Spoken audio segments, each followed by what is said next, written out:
Bienvenue! Aujourd'hui, on part pour une aventure vraiment spéciale. On va remonter le temps pour rencontrer un super penseur, un homme dont les idées ont complètement changé le monde. Prêt?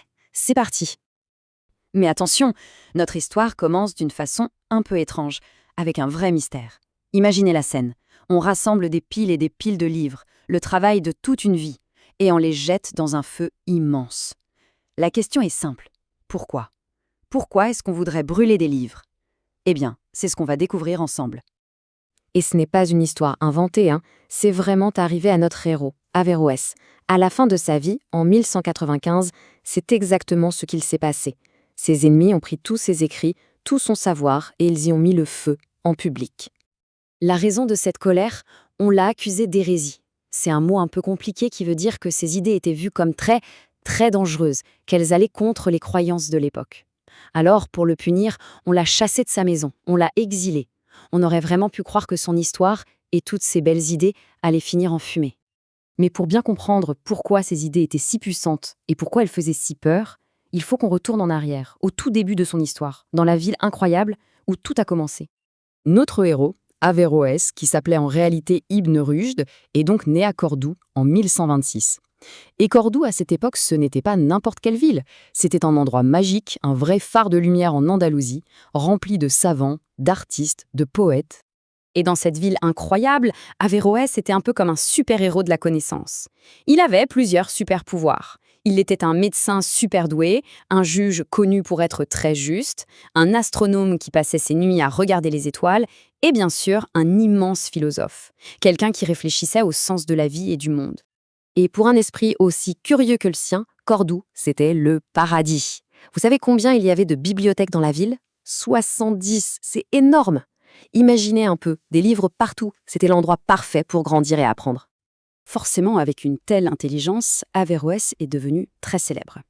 Tellement célèbre qu'un jour, le chef de l'Empire lui-même, qu'on appelait le calife, va lui donner une mission. Une mission très spéciale et franchement très, très difficile. Le calife avait un problème. Il essayait de lire les livres d'un très grand penseur qui avait vécu bien avant lui, un grec nommé Aristote. Mais voilà, c'était super compliqué à comprendre, un peu comme un code secret. Alors il a demandé à Averroès, « S'il te plaît, explique-nous ce que dit Aristote pour que tout le monde puisse comprendre. » Pour Averroès, cette mission, c'était bien plus qu'un simple travail. Les livres d'Aristote, pour lui, c'était comme la carte d'un trésor perdu qui menait à la compréhension du monde. Alors il a dit oui, et il a consacré près de 40 ans de sa vie à cette tâche immense. Et c'est en étudiant Aristote qu'Averroès va développer son idée la plus célèbre. Une idée à la fois magnifique, toute simple, et pourtant terriblement dangereuse pour son temps. Une idée sur les deux chemins qui mènent à la vérité. Alors, à l'époque, la plupart des gens pensaient qu'il y avait deux chemins pour connaître la vérité, mais que ces deux chemins étaient ennemis.